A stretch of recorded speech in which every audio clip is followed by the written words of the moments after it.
Ma mère est une belle femme. Si belle que mes copines en sont jalouses.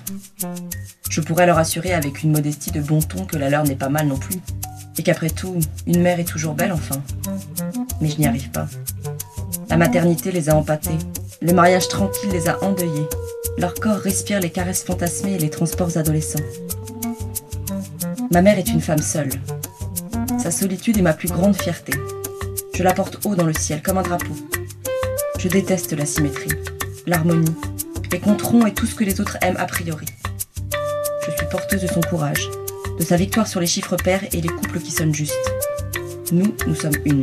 Très clairement, là, je passe donc des rapports père-fille dans mon premier roman au rapport mère-fille, mais l'homme est toujours présent en fait. Dans mon premier roman, vraiment, je trouve, le personnage de la mère était complètement absent et il n'y avait pas vraiment de femme. À vrai dire, il y avait des petites filles, mais il n'y avait pas vraiment de rôle de femme, à part la copine du père, mais c'était vraiment un personnage secondaire. Là, dans celui-ci, le personnage de l'homme est quand même assez important.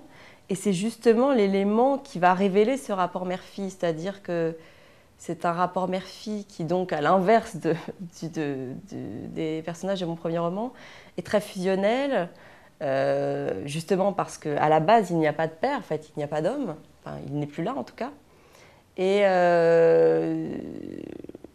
c'est un rapport d'amour très grand, et d'exclusivité, c'est-à-dire que cette mère et cette fille vivent toutes les deux, toutes seules, sans homme dans le paysage, a priori.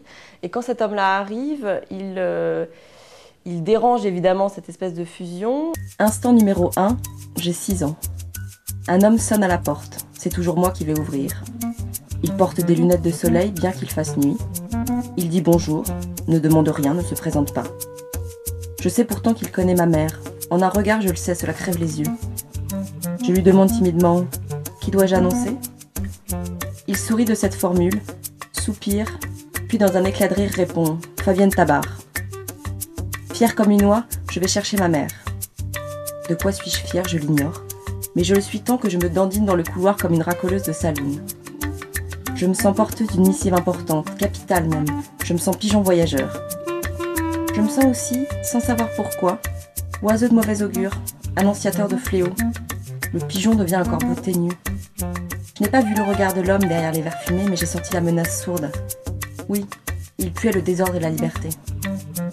J'annonce tout de go à ma mère, c'est Fabienne Tabar. La construction du livre, elle est assez cinématographique finalement. Je ne l'avais pas spécialement décidé, mais il se trouve que ça s'est fait comme ça. Elle est très elliptique, très fragmentée. En fait, on a plusieurs temporalités qui s'affrontent, puisque c'est un livre qui revient tout le temps dans le passé pour finalement à chaque fois revenir au présent. Donc le lieu unique finalement du livre, c'est le cinéma, au sens le lieu, le cinéma, c'est-à-dire le Royal Palace, qui est un cinéma d'art et d'essai, un petit cinéma qui projette que des vieux films. Et les trois personnages vont donc se retrouver dans ce lieu dès le départ, et dans le présent, tout est dans cette salle de cinéma. Après, on part dans des flashbacks, donc c'est en ça je dis que c'est un peu cinématographique, qui vont revenir dans le passé, et là évidemment on va changer d'endroit et on ne va pas forcément rester dans ce cinéma.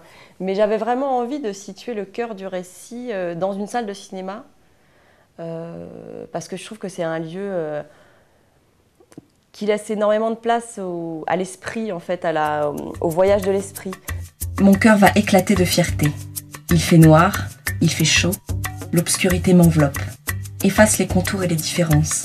Mon corps s'apaise étrangement dans la pénombre, s'y dilue avec douceur, je me répands dans le noir.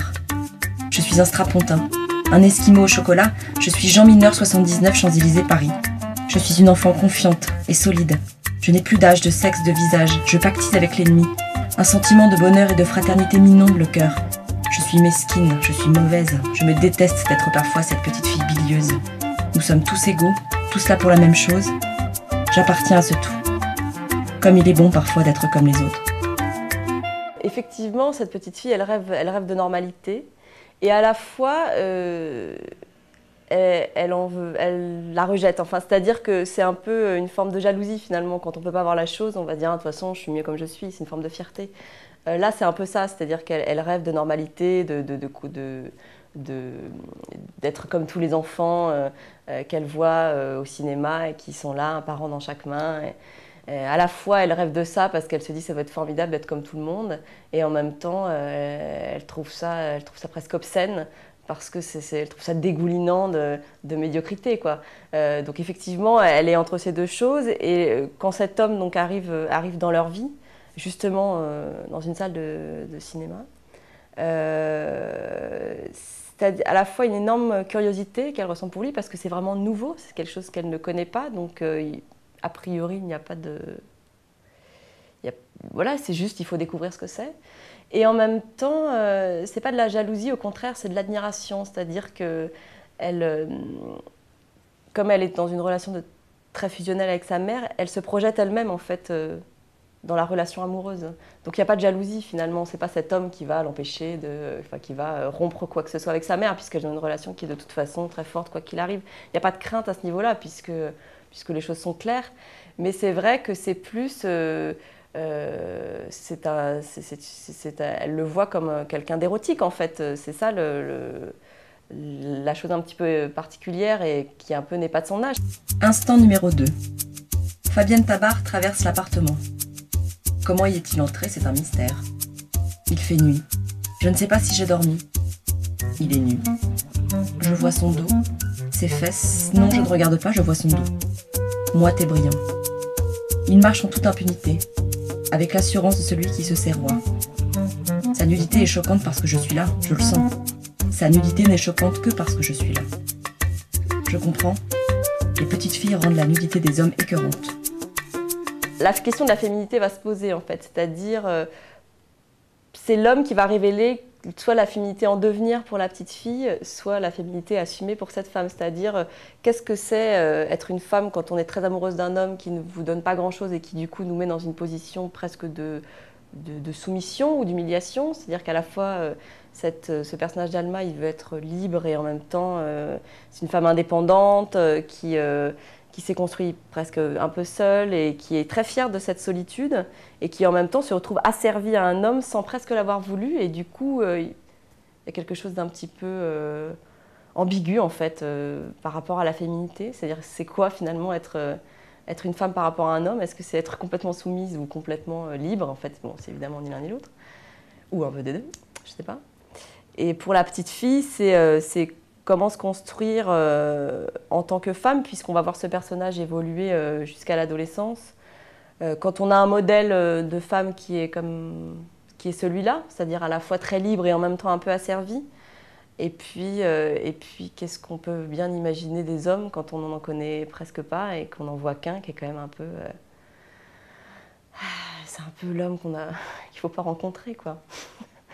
Donc... et en même temps très séduisant, enfin bon, évidemment, comme toujours. Donc voilà, c'est évidemment le rapport mère-fille que j'avais envie d'explorer, mais toujours avec l'homme pas loin quand même.